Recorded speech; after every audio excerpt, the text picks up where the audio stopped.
Welcome to That's My Biz, the Internet Business Showcase, where we bring exposure to products, services, and special causes of local businesses and organizations. Thank you so much for joining us. We are coming to you live from the BizLinks TV studio. Brought to you by Southeast Computers, repairs, upgrades, custom builds, and restorations. SoutheastComputersATL.com. Hi everyone, I'm Pamela Alexander and welcome to another episode of That's My Biz. As always, I'm excited to bring to you the wonderful businesses, nonprofits, and associations that we meet when we're out there networking. And I meet some great businesses, so I'm always excited to share them with you. And with Vanessa, we have been networking for quite a while, so I'm looking forward to introducing her to you. I want to remind you that you can watch this episode again at www.bizlinks.tv. You can also check our episodes out on YouTube at youtube.com/bizlinks. TV. Be sure to go out there, subscribe. Make sure that you give us some comments and some thumbs up on the videos as well. And then also you can check us out on Facebook at facebook.com/BizLinksTV. Well, without further ado, I'm going to introduce you to our guest today, Ms. Vanessa Parker. Welcome, Vanessa. Thank you very much. Absolutely. Now, Vanessa is with PinkBoss, and PinkBoss is just a wonderful company, wonderful business, and they provide the practical, hands-on strategies and information that you need. Their strategies are about business planning, marketing, and just so much more. But what I love is they are truly her place for business. I love that. I love that concept. And we're going to dive right in because Vanessa has just a wealth of information, providing a lot of great services to businesses. So one of the first things that I want to ask you, of course, is just how did you come to PinkBoss and creating PinkBoss? My husband and I had a business called Corporate LLC where we did business development. We didn't move fast enough. We didn't adjust, and the business failed. Okay. In failing, though, he decided to join his brother in another business called Divas in Defense. Another great company that's been on the show, actually. Yes, thank you for that. And I was left with this business, this failed business, and I didn't quite know what I would do. So then I started looking at our numbers. Most of our clients were female, and I noticed that even in business with my husband, that he didn't need as much support as I needed, the nurturing, the help. So I decided to take the remains of Corporate LLC, revise it, and make it PinkBoss, and focus on women. More importantly, women who had full-time jobs that really wanted to start a business and take the leap. Wow, that is great. And, you know, we loved on That's My Business, make sure that we're giving you some nuggets. And, I mean, already in that 1 minute, I think, some valuable nuggets. Because, again, and I would even say the business didn't fail. You just learned a lot of lessons. Yes. And, we continue to morph and morph in our business. I know our business over the many years has continued to morph.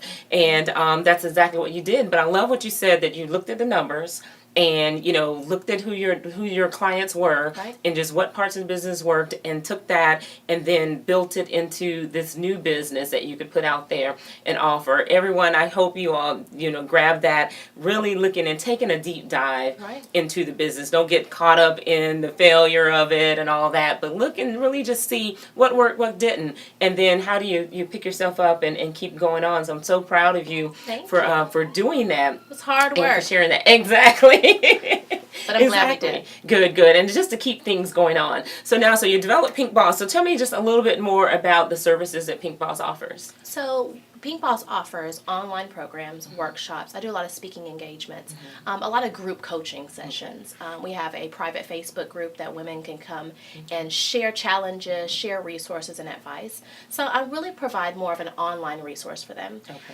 October 1st, which is near, we'll be launching our After 5 program, which is our After 5 online e-course that women can take on their own time and schedule that will help them guide them through launch, from idea to launch while they have a full-time job. Wow, I love that. So for everyone out there that's that aspiring entrepreneur, or you've been in business, but maybe things aren't quite going the way you want to, it sounds like a great resource for them to look. And you said it's going to launch when? October 1st. We are so excited for it. We've done testing with it before. I've had at least 20 people go through the program, make the tweaks, make sure it's relevant to everyone. And we'll be launching in a few days. I love that. So, and they need to go where to join? To pinkboss.com, and you'll see information for their After 5 program. Wow, I love that. So it's a great opportunity, and we're telling you just in time. I'm so glad. Yes, perfect timing getting you on the show. So now, because you talked about people that are currently working a job and they're wanting to start a business. What are some of the challenges that people have that are employed and then trying to build that business? Three major things. One, the idea that they have to quit their job to be successful. I think that, a lot of business coaches, you got shows like Shark Tank and all these things, and they make you feel like you're not successful if you're not all the way in. Right. All the way in is important, but when you do work for someone, your employer comes first. So understanding that you can build a business while you're working and it can be successful on your terms of success, not anyone else's terms of success, to me is one of the major things because it's more of a mindset. Yeah. The next thing is time management. I mean, you have children, you have a house, you have husband, household, work. Now you want to start a business, it's a lot to manage. So I tell people all the time, if you have a full-time job, you cannot run a full-time business. You have to run it part-time and then get help. Right. So that's the second challenge. The last one is capital, which whether if you're a full-time employee or not, capital is always a big issue. I do in the After 5 program and tell when I coach clients that you turn your employer into your business partner. Slowly start taking money aside and put it away so for you to invest in your business. Unlike when you do it full-time, sometimes you don't have the money. Right. Now with a full-time employer, you're able to use some of those funds to fund the business. Right. And I love that. And this is a great opportunity when you are working, you have some of the income coming in, so you don't get caught up. Because when you get out there on your own, a lot of times you get caught into that having to make money to survive, that you don't necessarily make some of the decisions that the best decisions for your business, because you're really kind of on that hustle to keep that roof over your head on top of building that business. Now, so for people that are working, two things I want to ask about. One, work-life balance, because that is such a challenge, and that's always a conversation we have with businesses in your area here, is just work-life balance. How do people obtain that? I do not really believe in work-life balance. I believe that there's a blend of things, and unfortunately you have to choose one or the other at the time, and you have to be okay with that decision. For example, my daughter's 5 now. When she was younger, I didn't have to spend as much interaction time with her because she was young, she didn't, learning, and I could hustle a lot longer. I could stay up longer. Now she has to be at the bus stop by 6:44. I've got to be up. She has to have breakfast, homework. I don't have as much time. So that's been a challenge as well. So just the balance, and it's kind of like what I say, and some people challenge me on it, but I call it work-life integration. Integration is a good one. It's a blend. I mean, for us, we have set times that we have dinner, and we can't have any electronics, no TV on. We talk, we talk as a family. My husband and I do a staycation every quarter. Where we stay in a hotel in the city, no kids, and we can't talk about business because we both run businesses together. All day long, we are about business. So it is a blend, and you have to be okay with the decision that you make when you make it. Make sure you're making the right one. I love that, everyone. Again, you don't have to think that you have to have a balance, because we're in an electronic world today. We're in the world of TMI, too much information. There's so much that we have to try to constantly learn about and put in our heads, and we do beat ourselves up often, but I believe in the integration part of it. You have to figure out where you can take those opportunities to do some things that you may need to do with your business, especially if you're also working a full-time job. But you do need to make that time and that personal time as well, and do all the things that you need to do there too. The other thing that I wanted to ask you about was with someone that is working a full-time job, and it left me as quick as I started to ask you. That's okay. I'm going to go to my other question. My other question is something that you brought up, working with your husband. So now that I'm blessed to be able to work with my husband, but and we run our business together. But now I know your husband; he's also running another business. And then, is he working with you at all in PinkBoss? He does. He helps with PinkBoss, and then I am a director for all his trainers. Okay. So I have a role in his business as well. Okay, fantastic. So both companies. So now, what are some of the secrets to success with working with your spouse? One, if I can say, and if you don't learn anything else, it's identifying your job roles and your responsibilities and separating those out and writing them down. When we first started the business, it was, you take care of this, I'll take care of this. And then when things fall apart or that person drops the ball on something, it's really hard to keep that accountability conversation going on with your spouse. So understanding your roles and what your strengths are in that, and having that written down, those job responsibilities written down, just like you would at any job. It's very important. The other thing is communication. We literally say, hey, this is your wife speaking about home stuff, or I'm talking to you as your business partner. We have to verbally say that so that the other person doesn't take anything personally or understands where we're coming from. Now, do things happen where you take things personally? Of course.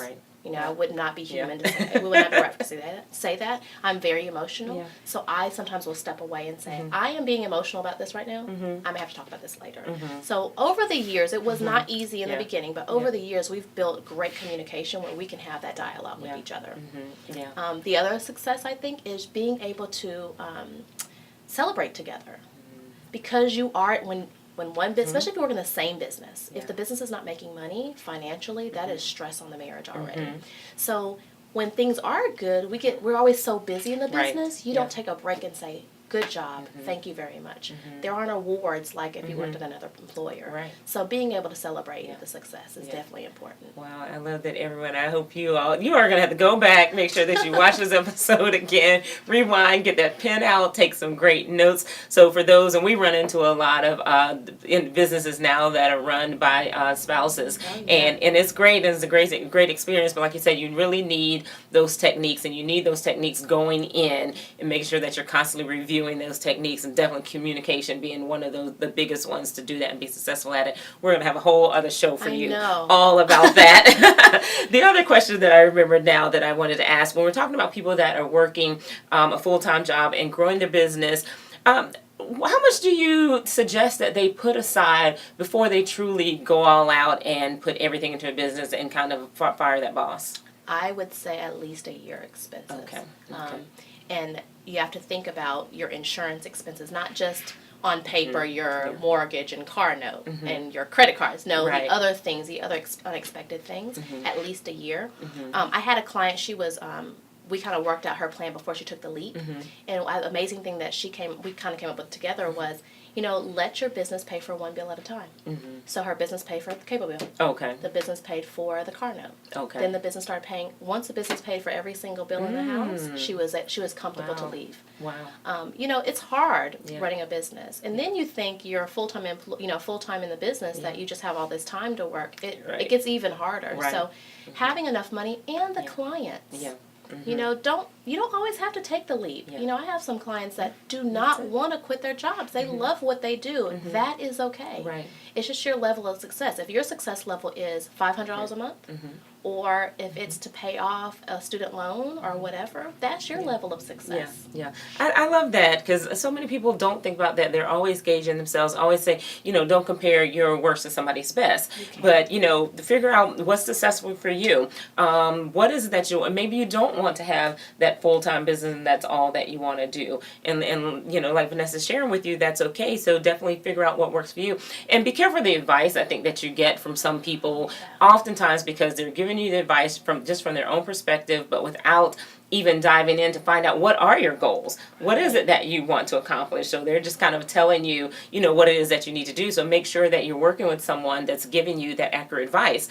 Segueing into that, I want to find out, when you work with clients now, do you primarily work with clients one-on-one? Do you work in group sessions, or how do you interact with your clients? It just depends. I take more group sessions now, more than just one-on-ones. It depends on the client. I first do, of course, an initial conversation to see, are we even good to work with each other? Are you even ready to start yet? Some preliminary starting points, just to make sure. And then I do a lot more group sessions. I just feel like group sessions also help other people to feed off each other, and it produces accountability within the group. When I do those either virtually or in person. Okay, I love that. And then you also mentioned that you have a Facebook group. Talk a little bit about that. Yes, I have a Facebook group called the Startup Tribe. I post every day either articles or resources that I find, and then I encourage everyone to post any challenges. I'm not an expert. I just have had a lot of life experiences. So there's other people who may be experiencing something that I haven't, or who can share their challenges as everyone chimes in. So, we're a small group. We, we're growing every day, but it's an area so that I can focus on giving the people what they need. Now, is it primarily for your clients, or? Oh, no, it's open to anyone. You don't have to. How do they join? They can just reach out to reach out to me at Vanessa at pinkboss.com. Okay. And I can send them an invite to the Facebook group. Okay. It's private just because we want to make sure what people share is not shared with anyone else. They want to have a safe environment so that they can share their challenges. Okay. Wow, I love that. And then now I know you work primarily with women. Do you take on male clients as well? I do. They don't typically like my pinkness. But yes, I always have male clients. I have, even with corporate LLC, even though we dissolved that company, we still had clients that come to us all the time that, everything's evolved. Yeah. Now they need social media help and they need other development help. So we do help them. Okay, good. So guys, I didn't want you all to think that it was only for women. You all can certainly reach out to Vanessa as well. So now, Vanessa, we've been talking about the tools and resources. You mentioned social media. So tell me, what are some of the tools that you use, either for your own business, but also that you share with your clients? Okay, so of course with social media, because if you are working full-time, you need to schedule things. So Hootsuite is definitely great. You're able to schedule your tweets, anything on social platforms, schedule those way ahead of time. Okay. If you're going to do a website, a WordPress website is also great because you can have blogs and you can also schedule those things out. So for me, I do a bulk of writing for my blog and then schedule that. Okay. The new After 5 program will launch on a program called Fedora. Okay. When you have online programs that are e-courses, they allow you to run the business while you're at work. So you can be bringing in money. That's right. I love that. That's a new program I'm using, and it's very user-friendly. Of course, any customer relationship management, so like Zoho is what we use for the company for both Divas and Offense and my own. Okay. And of course, email marketing solutions. Email lists are so important. So Constant Contact and other forms of email marketing is definitely important. I love that, everyone. Again, we know by now you should have your pens out, but definitely we're talking about email marketing, a CRM tool, customer relationship management tool, so that you can really track everything that you're doing in your business, and especially those leads and the follow-ups. The follow-ups don't fall through the cracks as much when you're using a CRM tool, I think. Instead of a stack of business cards. Right, exactly. And then you also talked about, your website. Of course, you need that. I love WordPress as well. Blogging, a lot of great value with blogging, and using a great tool to manage your social media. So those are some wonderful, wonderful tools. Thank you for suggesting those. Great. And I'm going to look up Fedora as well, because I love learning about all new systems, and have been looking at some online e-course systems. So that's going on my list as well. So now, another thing, so we talked about the Facebook group. What's the importance of other types of support groups for businesses? I'm sorry. So like with the Facebook group, so that's one type of group Okay. that people can use to kind of share information and everything. Right. Any other types of support groups like masterminds or anything like that you deem are important for businesses? Oh yes, masterminds are very important. Even just accountability with a friend. They don't even have to be in the same industry or business that you're in. Okay. But just having the accountability. Meetup.com provides you groups that are more in your industry or interest area. You can put in your zip code and find other groups like that. Okay. You cannot do this alone. Yeah. Whether you're a full-time employee or a full-time entrepreneur, having the support is definitely needed. Right. So there are a lot of groups around, especially in your areas. I think sometimes people tend to only go to the ones or flock to the ones that seem like they're really large, but those large groups are really hard to connect with. Yeah. Finding a small group in your local library or near you is going to be a little bit more beneficial. Yeah, I love that, because so many people feel that, I'm going to this networking event because there's going to be 300 people there. When I always say, you're not going to meet all 300 people, 300. And then you've got to try to weed through to find the people that are the contacts that you need to make. So I love that, having more strategic, targeted groups where you can truly build relationships. Right, and that's what it is. It's relationship building at the end of the day. Yeah, I love that. Well, anything else that you'd like to share with everyone to make sure that they know about PinkBoss, and of course tell us how they can get in touch with you again for PinkBoss. Great. Well, the last thing I want to share is that every idea is profitable. Every idea that you come up with the right plan and strategy, you can get it done. So you can find me. I am on all social media platforms at The PinkBoss is usually the handle. So on Facebook, Twitter, Instagram, all of those. And of course, you can always feel free to go to www.pinkboss.com for any updates of upcoming events that we have, and of course our After 5 program. I love that. Thank you so much for sharing with us today, having me. Vanessa. Absolutely, absolutely. Everyone, please definitely go back, watch this episode, but also make sure that you tell others about it. Share this wealth of information, especially if someone is talking about they want to start their own business, but they're working that full-time job. Please let them know what we talked about today and pass that on. And then if you've already been in business, but are just looking to how to grow it or how to help yourself focus or how to really connect and build relationships, please watch the episode again. Please make sure that that you reach out to Vanessa as well and connect with her, the Pink Boss, on all the social media networks, and visit the website too. And don't forget about the wonderful program that is coming up. So that e-course where you can do it in your time, it's fantastic. So it's going to be a wonderful resource for you. Make sure that you take advantage of it. Be sure that you follow us at www.bizlinks.tv to watch this episode and our other shows as well. Check us out on YouTube at youtube.com/bizlinkstv. Be sure to subscribe. Be sure to give us some comments, and be sure to give us some thumbs up out there as well. And then don't forget, you can find us at facebook.com/bizlinkstv. I am Pamela Alexander with That's My Biz. Remember, we're exposing your business to the world. 10 years to learn the business. 10 years to make a name. 1 year on your own. It takes time to build a small business, but only 60 days to transform it with email marketing from Constant Contact. Sign up with Constant Contact and get 60 days of free email marketing to generate referrals, connect with clients, and build the business you've always wanted. Constant Contact. Start your 60-day free trial today. Thank you for joining us. Today's show can be viewed on demand on our website at www.bizlinks.tv. If you are interested in having your products, services, or special cause showcased on our program, submit an inquiry to that'smybiz@bizlinks.tv. In addition, information on advertising and hosting your own show can be found on our website at bizlinks.tv.